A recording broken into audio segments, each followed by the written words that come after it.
Hi, folks. You're with Tassless today. Tassless Day, your pushback channel, and thank you for joining this audio live stream. Please listen to this presentation as you would a radio broadcast.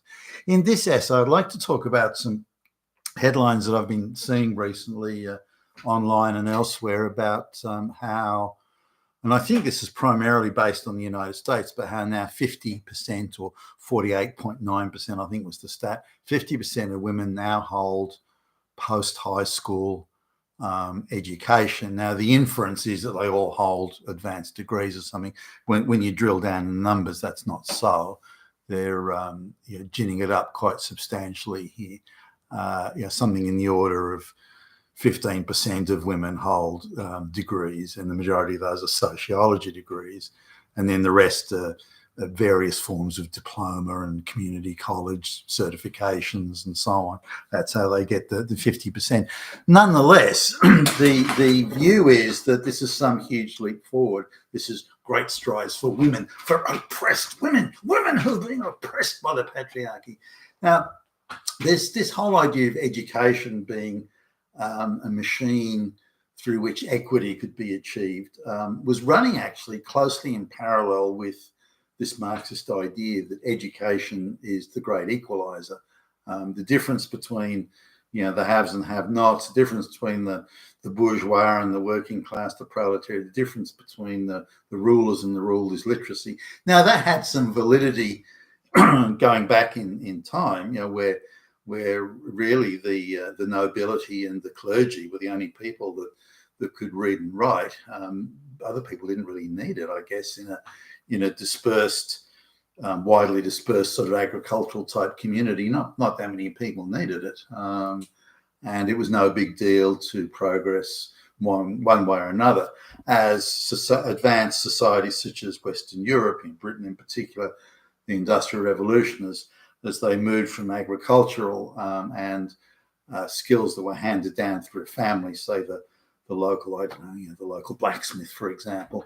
It would be his son would take over the blacksmithing business, and he would be taught everything by the father, and that would then be handed down again to the next generation.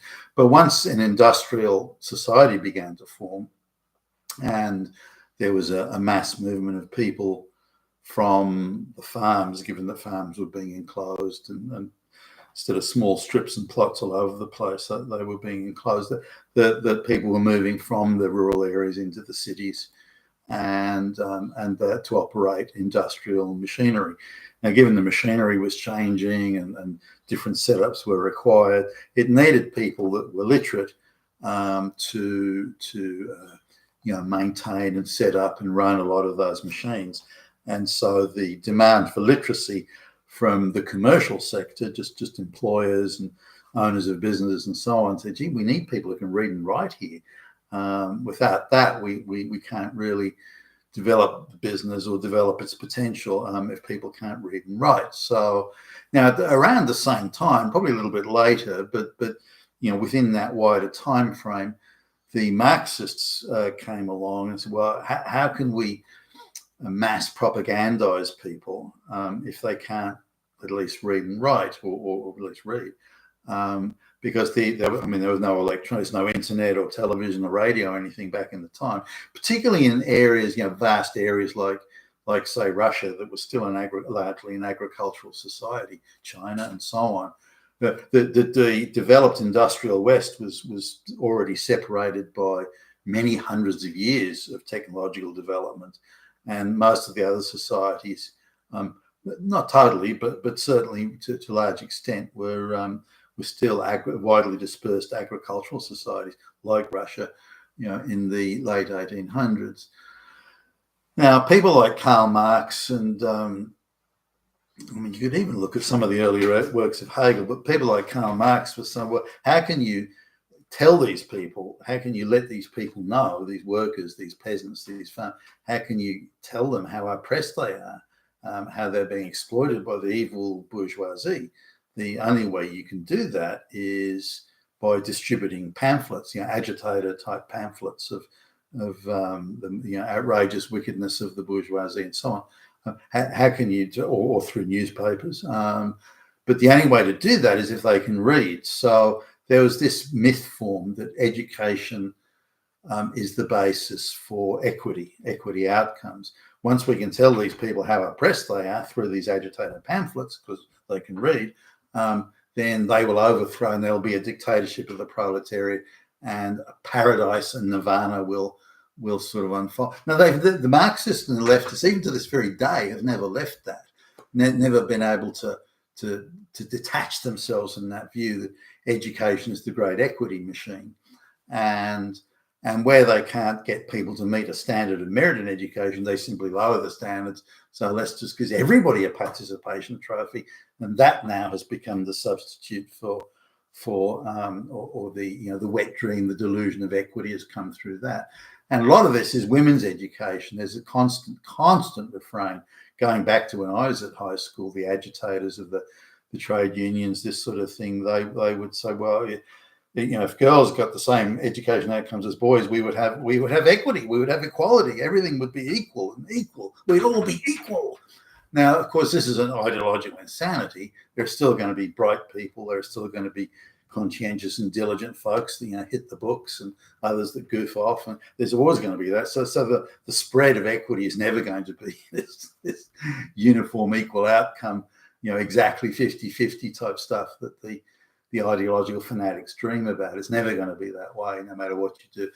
You can lower standards to zero, so everyone gets a participation trophy, but then it's no longer education. But this is something that stayed. So these articles that are arguing, well, 50% of women have post-high school qualifications and so on, then this shows how far women are going. Women are now far better educated than boys, than men. And so why is it that if 60% of all post-high school qualifications are held by women, why don't women hold 60% of all the CEO positions on boards, for example? So this is the extended argument they're using. So let's drill down in this and say, okay, well, firstly, 50% of women have post-high school. Some of these are like, they're really trying to drag everything into the net. And a lot of this is assessments. So they're looking at associate degrees, they're adding those in. They're also being a little bit creative with women that go and attend college but drop out in the first year because they can't be bothered or can't hack it or whatever. Also, the amount of bullshit courses like lesbian dance theory and interpretive dance and all this sort of stuff where degrees are being handed out. African American studies, African American music studies, a degree in studying the music of Beyonce, all this sort of stuff, where nobody fails, and also where a lot of other degrees have been infiltrated by feminist leftist thought, where even though the course itself may be serious, women have the option of answering a question rather than dealing with the subject matter of that particular subject. What is the effect of civil engineering on women? Those questions now exist in many universities, and no woman ever gets failed for answering those questions, no matter how rubbish their essay is. So then you look at community colleges, and you look at they draw in things like 3-month courses in dishwashing or painting nails, or 3-month courses in bum wiping or something, anything at all. And they throw those in as well. So see, 50% of women have got post-high school qualifications. They don't separate women that might have dropped out of high school at 15, then go back to, say, a community college some years later to again study some bullshit course.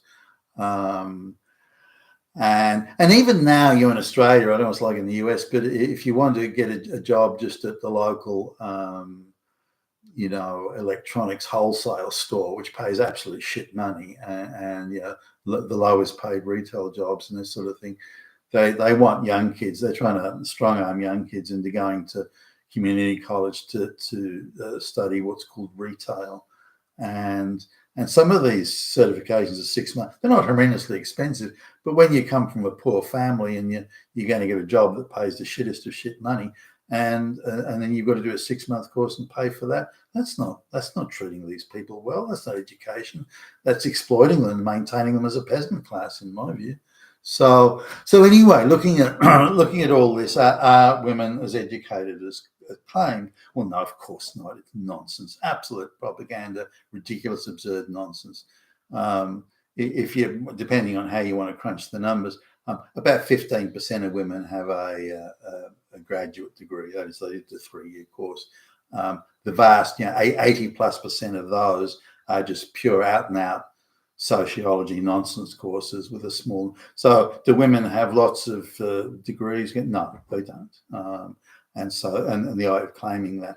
Now, on the other side, would it be if everybody held a merit-based degree in, I don't know, physics or engineering or something, merit-based degree, would that create a form of equity? Well, it would. And yes. But can everyone earn a merit-based degree? Well, no. And I know this because I've interviewed, in civil engineers in this case, but other type engineer, research engineers and chemistry and physics and so on. I've interviewed these people for jobs. This is graduates who are just come out of university, and I'm without exception, by the way. Let me think. I can't think of a single exception. The straight white males have earned their degree. They have meritoriously earned their degree. Pretty much every minority. There's an exception. There's a guy from Colombia. He was pretty good. There's a Japanese guy who was pretty good. But not one woman comes across as even slightly impressive. And if you push them to answer, technical questions, that they, apart from getting irritated, annoyed, and claiming that you're a racist or something, they'll say, well, why do I even need to know that stuff? I can go on the internet and get it anytime I want. I don't need to know anything because I can go onto the internet and get that information anytime I want. Therefore, knowledge is irrelevant. I mean, you've got to be kidding. You're coming out with that stuff at an interview? I mean, for goodness sakes. So the only way these people can get jobs is through affirmative action and DEI quotas and the like. Coming now to the issue of education for women generally. Now, the propagandists jump around, and they do this all the time. For example, if they say that women are being beaten and oppressed by their husbands in record numbers, and you look at the way the report is phrased, they phrase it and position it as if they're talking about a Western country where Western white women are being beaten up by their middle class white husbands. That's how they try and sort of spin it and pitch it. When you actually drill down and look at the footnotes and you start to notice that, well, actually they're talking about a third world country with tribal civil war racking the place and famine and this sort of thing, and then using that all the dead women didn't die from famine or starvation, but all died from being beaten to death by evil fascist Nazi husband and so on. So they play around, invent, and just try and remodel the whole thing into just anti-male propaganda. But the argument they put is none of these things would happen if all these women had Western university degrees. Then no woman would get beaten because she'd be strong and independent, stunning and brave, and would have a tertiary qualification from a Western university. Again, that they go back to this ideological myth that if you can get every illiterate female peasant in the world, and there are billions of them, by the way, billions with a B, and give them all a Western university degree, that suddenly any undesirable social behaviour anywhere, as feminists determined by radical feminists, any undesirable social behaviour will just magically disappear. But again, you come back to this wet dream thing that was born in the days when you had illiterate agricultural peasants, pre-industrial age or during the early part of the industrial age. And how can you point out to these people? The first step in education, as the activists would see it, is you got to tell these people this is how oppressed you are by the evil patriarchy. But the way out of this, so you're not oppressed by the patriarchy, is to have a college degree in lesbian dance. Then you won't be oppressed anymore. And this is the madness and the insanity that's permeated the ideology of, but also the practice of education, that it's not a matter of education anymore. It's to create this myth of equal outcomes. Being a Tacitus today, your pushback channel. Thank you for listening.